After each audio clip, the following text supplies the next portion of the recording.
kita lanjutkan. Saya sudah jelaskan tadi bahwa banyak surat-surat dalam Al-Quran yang dianjurkan oleh baginda Rasul Sallallahu Alaihi Wasallam. Tadi saya jelaskan setelah surat Baqarah, surat Al-Mulk, surat Yasin, kemudian surat Al-Mulk, Tabarakalladzi biyadihil mulku. Ini surat Al-Mulk, kemudian As-Sajdah. Semua itu dianjurkan karena banyak sekali keistimewaan dari surat tersebut. Seperti surat Mulk tadi saya jelaskan, surat ini adalah munjiah yang menyelamatkan dari azab kubur. Bahkan baginda Rasul Sallallahu Alaihi Wasallam tidak akan tidur kecuali sampai membaca surat tersebut, termasuk surat As-Sajdah tersebut. Kemudian surat Ad-Dukhan, man qara'a suratul Dukhan fi lailatin asbaha maghfuran lahu. Jadi membaca surat Dukhan di malam hari, maka paginya dia terampuni dosa-dosanya. Inilah yang saya katakan fadhailul amal. Kalaupun ada beberapa hadis di riwayat-riwayat ini yang tidak begitu kuat, tapi karena untuk fadhailul amal, untuk menambah amal kebaikan kita, itu semua dibolehkan. Olehnya itu memang hidup ini bagaimana kita pada dasarnya membaca Al-Quran sudah dibolehkan. Bukan dibolehkan, artinya satu huruf pun mendapatkan pahala di situ.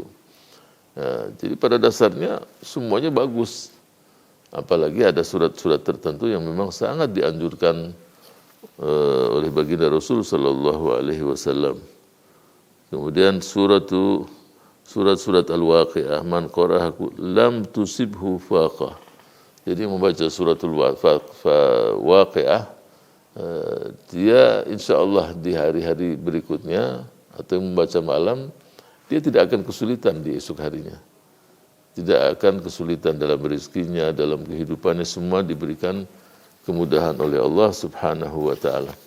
Sehingga jangan sekali-kali kita itu menyepelekan atau melalaikan hal-hal yang memang termasuk dalam fadhailul amal. Apalagi sampai menganggap wah ini tidak penting dan seterusnya. Apa peluang kebaikan lakukanlah.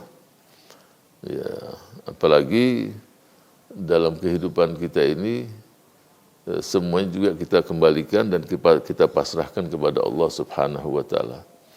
Sebagai seorang muslim maupun muslimah, memasrahkan atau menyerahkan diri kepada Allah dalam segala-galanya itu sangat penting sekali. Contoh umpamanya, ini contoh saja. Walaupun doa-doa tersebut kita tidak mampu mengungkapkannya dalam bahasa Arab, tapi sebagai contoh, ada satu kejadian seorang ibu selalu dalam kehidupannya dia titipkan dirinya, anak-anaknya, suaminya. Kalau dia udah punya cucu atau cicit semuanya dia titipkan semuanya kepada Allah Subhanahu wa Ta'ala. Dan pasti dalam keyakinan dia Allah tidak akan menyia-nyiakan titipan-titipan tersebut. Dia tahu doa itu sendiri tapi dia tidak bisa ungkapkan dalam bahasa Arab itu sendiri. Seorang ibu itu memang dia menitipkan dan dia paham hal tersebut. Suatu saat ketika dia berkumpul dengan orang tuanya, anak-anaknya, dan suaminya di satu pertemuan yang besar di salah satu perkebunan, banyak di beberapa negara itu ada kebun-kebun kurma, ada kolam renang di situ. Mereka berkumpul mungkin mendekati 100 orang. Anak dia yang usia 2 tahun itu dicari-cari. Ketika dicari-cari tidak ada. Dan banyak, mungkin puluhan anak di situ. Enggak taunya dia lihat dari jauh atau orang mencari-cari ada melihat anak tadi sudah terapung di atas kolam. Terapung dia di atas kolam.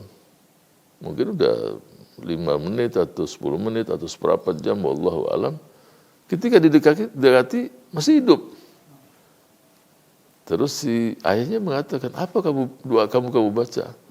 Dia katakan, ayah, setiap aku keluar dari rumah atau dalam acara semacam ini, aku menitipkan semuanya ini pada Allah Subhanahu wa Ta'ala.